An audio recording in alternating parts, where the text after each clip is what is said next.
नमस्कार। आप सभी का हमारे YouTube चैनल पर हार्दिक स्वागत है। आप सभी को मेरा प्यार भरा नमस्कार। हम लोग पढ़ रहे हैं कार्बन एवं उनके यौगिक।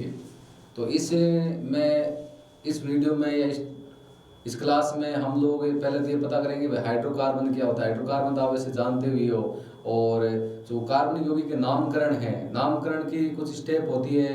नामकरण के लिए क्या अनुलग्न लगता है, क्या पूर्व लगन लगता है, उनके बारे में हम चर्चा करेंगे। तो नामकरण भाई आने से पहले उनके जो अनुलग्न होते हैं, पूर्व लगन हो क्या होते हैं, उनकी जानकारी अपने को होनी जरूरी है, क्योंकि उनकी जानकारी के बिना हम लोग नामकरण कर ही नहीं सकते। तो हम बात करते हैं सबसे पहले आज हाइड्रोकार्बन के बारे में। आप जानते होंगे हाइड्रोकार्बन क्या होता है, नाम में इसकी परिभाषा है। हाइड्रोजन और कार्बन मिलकर जिन कार्बन यौगिक का निर्माण करते हैं उनको क्या बोलते हैं, हाइड्रोकार्बन। जो आपकी भाषा क्या दे रखी है, पहले भाषा दे लिखते हैं। भाषा आपकी पहले हेडिंग है आपके हाइड्रोकार्बन, जब कार्बन परमाणु हाइड्रोजन के साथ बंध बनाते हैं। वो चाहे सिंगल बंध बना सकते हैं, डबल बंध बना सकते हैं, त्रिया बंध बना सकते हैं। लेकिन आपको ये बात पता होगी कि कार्बन हाइड्रोजन के साथ सिंगल बंध ही बना पाएगा। कार्बन के साथ वो सिंगल बंध बना सकता है, डबल बंध बना सकता है, त्रिया बंध बना सकता है। हाइड्रोजन के साथ क्यों नहीं बना सकता है, क्योंकि हाइड्रोजन की संयोजकता एक ही होती है। अब संयोजकता एक होती है, उसके पास एक इलेक्ट्रॉन है, तो एक इलेक्ट्रॉन वो कार्बन को देगा, एक इलेक्ट्रॉन लेगा, तो दो इलेक्ट्रॉनों द्वारा एक ही बंध बनता है। कितना बंध बनता है, एक ही बंध बनता है। तो जब कार्बन परमाणु हाइड्रोजन के साथ बंध बनाते हैं तो वे जो यौगिक बनाते हैं उन्हें क्या बोलते हैं, हाइड्रोकार्बन बोलते हैं। आप सीधा सा बोल सकते हो कि कार्बन और हाइड्रोजन से जो निर्मित यौगिक होते हैं उनको क्या बोलते हैं, हाइड्रोकार्बन होते हैं। जैसे आपका हो गया एथेन। अब एथेन में अभी पिछले वीडियो मैंने आपको इलेक्ट्रॉन बिंदु संरचना बताई आपको। एथेन का फॉर्मूला होता है C2H6। कहने मतलब कार्बन परमाणु संख्या 2 होती है, उसके अंदर हाइड्रोजन परमाणु संख्या कितनी होती है, 6। अब इसका नाम एथेन क्यों पड़ा, एथ प्लस एन पड़ा है, तो इसमें क्या अनुलग्न जुड़ा है, क्या पूर्व लगन जुड़ा है, वो बात इसमें हम लोग चर्चा करेंगे। बेंजीन की आप बात जानते हो, बेंजीन की संरचना किस प्रकार होती है। संरचना तो आपकी इस प्रकार होती है बेंजीन की संरचना 2-3 तरीके से बना सकते हैं। ऐसे भी बना सकते हैं और सीधी बेंजीन की संरचना हम लोग ऐसे भी बना सकते हैं। ये आपकी बेंजीन की संरचना है। इसका जो फॉर्मूला होता है वो C6H6 है। कार्बन परमाणु भी 6 होते हैं, हाइड्रोजन परमाणु भी 6 होते हैं। जो इनकी संरचना होती है वो इस प्रकार की होती है। आपकी साइक्लोहेक्सेन की बात करते हैं। साइक्लोहेक्सेन की संरचना आपकी ये होती है सीधी, ये इसके अंदर है बेंजीन में तो आपके 3 डबल बंध होते हैं, जबकि साइक्लोहेक्सेन में ऐसे कुछ नहीं होता। साइक्लोहेक्सेन में आपकी सीधी संरचना होती है। इसका फॉर्मूला होता है C6H12। कार्बन परमाणु संख्या 6 होती है और हाइड्रोजन परमाणु संख्या कितनी होती है आपकी, 12 होती है। तो हाइड्रोकार्बन क्या हुआ, हाइड्रोकार्बन कार्बन का मतलब है कार्बन और हाइड्रोजन से निर्मित आपके जो यौगिक होते हैं। कार्बन परमाणु हाइड्रोजन के साथ क्रिया करके बंध बना के जो यौगिक निर्मित करता है उसे हाइड्रोकार्बन कहते हैं। ये उदाहरण है एथेन, C2H6। बेंजीन का फॉर्मूला मैंने आपको बता दिया, C6H6 होता है। ये इसकी संरचना ये भी बना सकते हो और ये भी इसकी संरचना बना सकते हो। साइक्लोहेक्सेन की बात करते हैं। साइक्लोहेक्सेन का अणुसूत्र है या जो यौगिक का जो सूत्र है, संरचना सूत्र, हो गया C6H12। ये इसकी संरचना है, आप देख सकते हो आप अपने ध्यान से। आगे देखो, आगे बात करें कार्बन यौगिक का नामकरण। आपका मेन टॉपिक इस क्लास में यही है, कार्बन यौगिक का नामकरण। कार्बन यौगिकों का नामकरण बहुत सारे बच्चों को नहीं आता, लेकिन इस क्लास को देखने के बाद में ऐसा कोई बच्चा नहीं रहेगा। ये क्लास हो जाएगी, इससे अगली छोटी सी क्लास हो रही है। उन 2 क्लासों को आप यदि देख लोगे तो कोई ऐसा बच्चा नहीं होगा जिसको कार्बनिक यौगिकों का नामकरण नहीं आएगा। तो कार्बनिक यौगिकों का नामकरण आने से पहले आपको पूर्व लगन पता होना चाहिए। पूर्व लगन का मतलब होता है कार्बन परमाणु की संख्या कितनी होती है, तो हम लोग पूर्व लगन वहां क्या लगाते हैं, कौन सा पूर्व लगन काम लेते हैं। तो देखो कार्बन यौगिकों का नामकरण, तो पूर्व लगन का निर्धारण कार्बन परमाणु की संख्या के आधार पर किया जाता है। जितनी कार्बन परमाणु की संख्या होगी उस संख्या के आधार पर ही पूर्व लगन लेते हैं। भाई कार्बन परमाणु संख्या 2 होगी तो क्या पूर्व लगन होगा, 3 होगी तो क्या होगा, 4 होगी तो क्या होगा, 5 होगी तो क्या होगा। तो आप लोगों को पूर्व लगन पता होना चाहिए। पूर्व लगन होता है क्या है, पूर्व लगन के अनुसार हम लोग कार्बन यौगिक का नामकरण करते हैं। कार्बन है उनका निर्धारण कैसे करते हैं, निर्धारण जितनी उनकी कार्बन परमाणु संख्या है उन्हीं के अनुसार उनकी निर्धारण करते हैं। देखो पूर्व लगन की बात करते हैं, जैसे हमने टाइपिंग किया, टाइपिंग के समय तो ये 1 नीचे था, जैसे C1 ले रखा है, इसको इस प्रकार लिख सकते हैं। देखो C1 C1। यदि कार्बन परमाणु की संख्या आपकी 1 है, हमने यहाँ तक 10 तक लिया है, 10 से ज़्यादा 12th क्लास तक तो कुछ नहीं जाते, उसके बाद आगे के आगे देखेंगे। तो कार्बन परमाणु की संख्या 1 होती है, उसके लिए पूर्व लगन काम लेते हैं मेथ। याद कर लेना ध्यान से, पूर्व लगन आपको 10 याद करना है। 1 के लिए मेथ हो गया। यदि कार्बन परमाणु संख्या आपकी 2 होती है, उसके लिए क्या हो गया, एथ हो गया। और यदि आपकी कार्बन परमाणु संख्या कितनी होगी, 3 हो गई, उसके लिए क्या हो गया, प्रोप हो गया। किसमें हो गई, कोई भी श्रृंखलन है, कोई श्रृंखला है जिसमें हम लोग ये नामकरण कर रहे हैं, उसमें आपके 3 कार्बन परमाणु है, उसमें आ गया कि उसके लिए आप लोग पूर्व लगन क्या लोगे, 3 के लिए आपका प्रोप हो जाएगा, 2 के लिए जैसे हम लोग नाम पढ़ रहे हैं एथेन, तो उसका नाम एथेन कैसे पड़ा वो मैं आपको बता दूंगा, क्योंकि उसमें कार्बन परमाणु 2 है, एथ प्लस एन, वो सिंगल बंद क्यों लगा वो उसके बाद अनुलगन पर बात करेंगे। कार्बन परमाणु संख्या आपकी 4 है, C4 हो गया, कार्बन परमाणु संख्या 4 है, उसको ब्यूट हो गया। कार्बन परमाणु संख्या आपकी 5 है, उसके लिए पेंट हो गया। कार्बन परमाणु संख्या 6 है, उसके लिए हेक्स हो गया। कार्बन परमाणु संख्या आपकी 7 है, उसके लिए हेप्ट हो गया। कार्बन परमाणु की संख्या 8 हो गई, उसके लिए ऑक्ट हो गया। कार्बन परमाणु संख्या 9 हो गई, उसके लिए क्या हो गया, नॉन हो गया। और कार्बन परमाणु संख्या कितनी होगी, 10 होगी, उसके लिए क्या हो गया, आपका डेग हो गया। तो आपको मैंने बता दिया, नामकरण के लिए आपको पूर्व लगन की जानकारी बहुत जरूरी है। यदि आपको पूर्व लगन की जानकारी नहीं है तो आप लोग नामकरण नहीं सीख सकते। दोबारा बता देता हूँ, यदि कार्बन परमाणु की संख्या 1 है तो उसको मेथ बोलते हैं, 2 है तो उसको एथ बोलते हैं, 3 है तो उसको प्रोप बोलते हैं, 4 है उसको ब्यूट बोलते हैं, 5 है उसको पेंट बोलते हैं, 6 है उसको हेक्स बोलते हैं, 7 है उसको हेप्ट बोलते हैं, 8 है उसको ऑक्ट बोलते हैं, 9 है उसे नॉन बोलते हैं, 10 है उसको डेक बोलते हैं। आपको 10 तक याद करना है, a meth, eth, prop, but, pent, hex, hept, oct, non और डेक, ये आपके हो गए कितने, 10। ये आपके पूर्व लगन है, ध्यान से देख लेना। और आपको इसकी संख्या के आधार पर पूर्व लगन का नाम लेते हैं। जैसे आप बोले कार्बन परमाणु संख्या आपकी 7 आ रही है तो उसमें आप पूर्व लगन क्या काम लोगे, हेप्ट काम लोगे। यदि आपके कार्बन परमाणु संख्या 5 आ रही है तो उसमें आपको क्या काम लेना है, पेंट काम लेना है। पेंट बंध के अनुसार कार्बन यौगिक आपका संतृप्त है या असंतृप्त है, कहने का मतलब वो आपका एल्किन श्रेणी का है, एल्केन का है, एल्काइन श्रेणी का होगा, ट्रिपल बंद होगा तो पेंट प्लस आइन पेंटाइन नाम हो जाएगा, उसी के अनुसार नामकरण होगा। ये आपने पूर्व लगन पता कर लिया। इसके बाद में आपको पता होना चाहिए अनुलगन क्या होता है। अनुलगन, पूर्व लगन है जो आपका पहले जुड़ता है, अनुलगन आपका बाद में जुड़ता है किसी अक्षर के।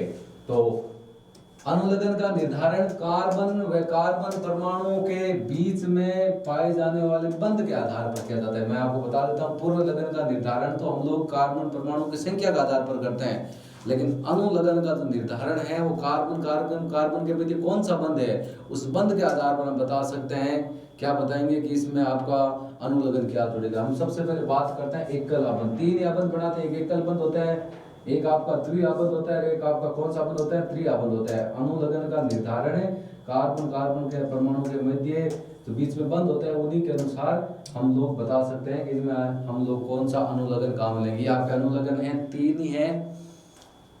देखो कार्बन परमाणु के मध्य यदि सिंगल बॉन्ड होता है, एकल बंध बोलते हैं जिसे, ये देखो आपका एकल बंध है तो संतृप्त यौगिक होते हैं आपके, उनके लिए हम लोग अनुलगन एन काम लेंगे। क्या काम लेंगे, एन काम लेंगे, ध्यान रखना। जैसे आपका एक कार्बन है उसमें आपका सिंगल बंध है और उसके साथ में हाइड्रोजन जोड़ रखे हैं तो उसका नाम हो जाएगा मेथ प्लस एन, मेथेन, ये बात ध्यान रखना।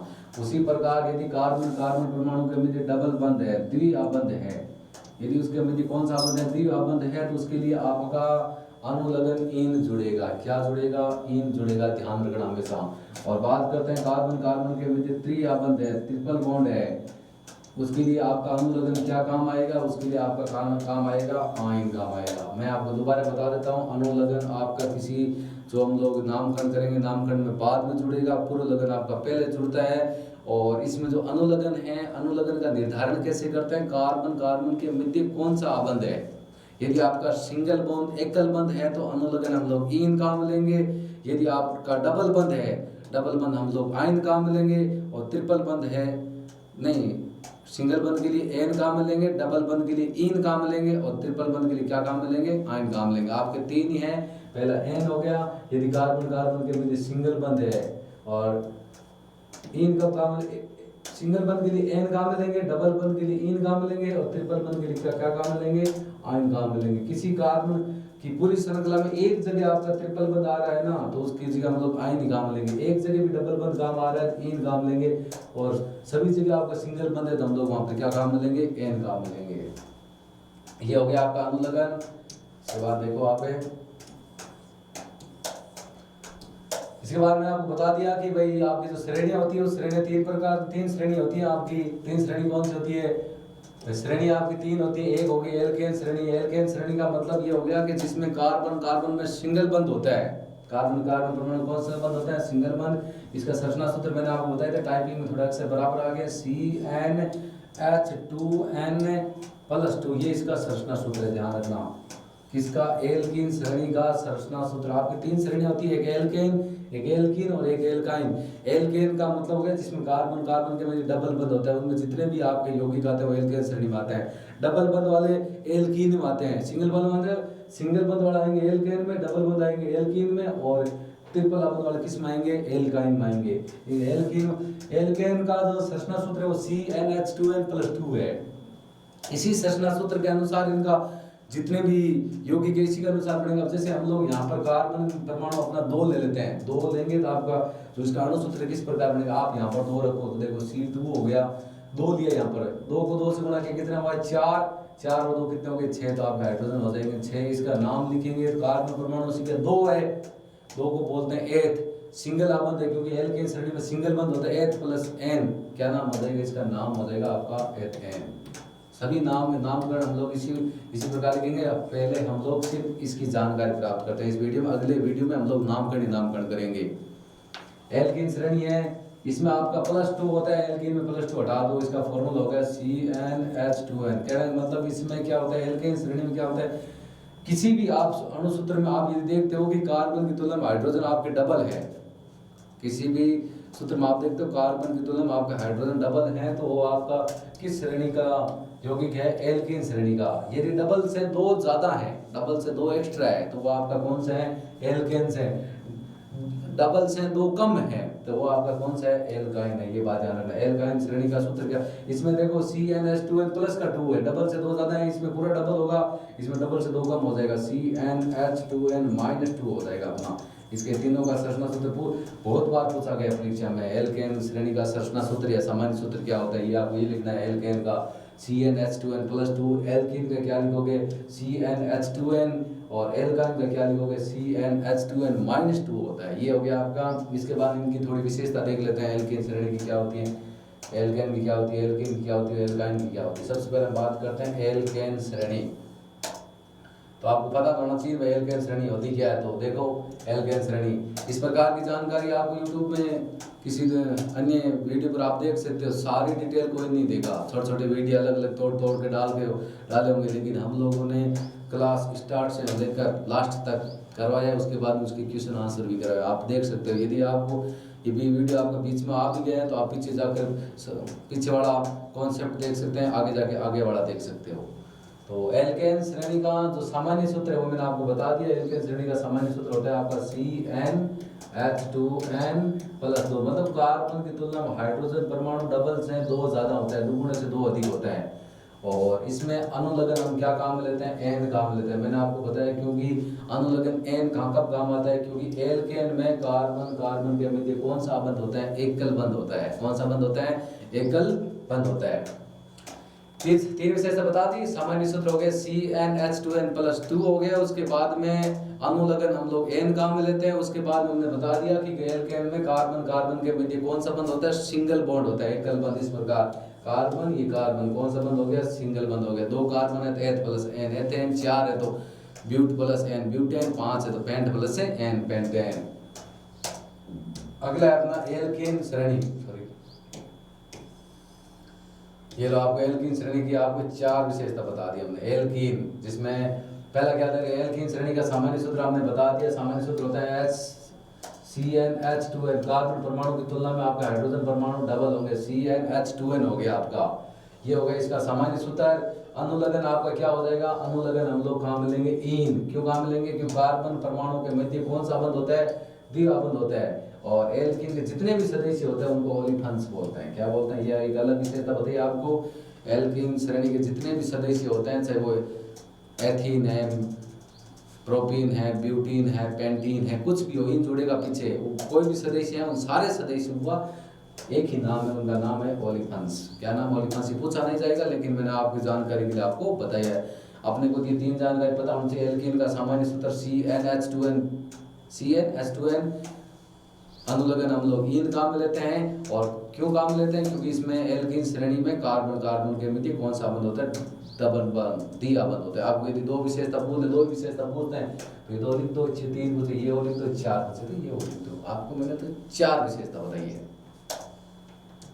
इसके बाद में अपनी अगली है एल्काइन श्रेणी। तो एल्काइन श्रेणी के बारे में भी बात कर लेते हैं। ये देख लो भाई, एल्काइन श्रेणी का पहले अपने को सामान्य सूत्र पता होना चाहिए। सामान्य सूत्र होता है CnH2n-2 हो जाएगा, डबल की तुलना में 2 कम हो जाएंगे। पहला हो जाएगा एल्काइन श्रेणी का सामान्य सूत्र क्या होता है, CnH2n-2 होता है। और अनुलग्न हम लोगों को पता है आयन काम में लेते हैं, क्योंकि इसमें कार्बन कार्बन के मध्य कौन सा बंध होता है, त्रिबंध होता है, त्रिबंध होता है अपना। और एल्काइन के जितने भी सदस्य होते हैं उनको एसिटिलीन बोलते हैं। क्या बोलते हैं, एसिटिलीन बोलते हैं। तो इसकी मैंने आपको कितनी विशेषता बताई, 4। पहली विशेषता होगी अपना इनका जो सामान्य सूत्र है, या संरचना सूत्र क्या होता है, CnH2n-2। दूसरी होगी इसमें हम लोग अनुलग्न आयन काम लेते हैं। और तीसरी विशेषता आपकी होगी कि इसमें कार्बन कार्बन के मध्य कौन सा बंध होता है, त्रिबंध होता है, त्रिबंध होता है। और इनके जितने भी सदस्य हैं किसके, एल्काइन के, उन सभी सदस्यों को एसिटिलीन बोलते हैं। तो इस क्लास में हम लोग इतना ही पढ़ेंगे।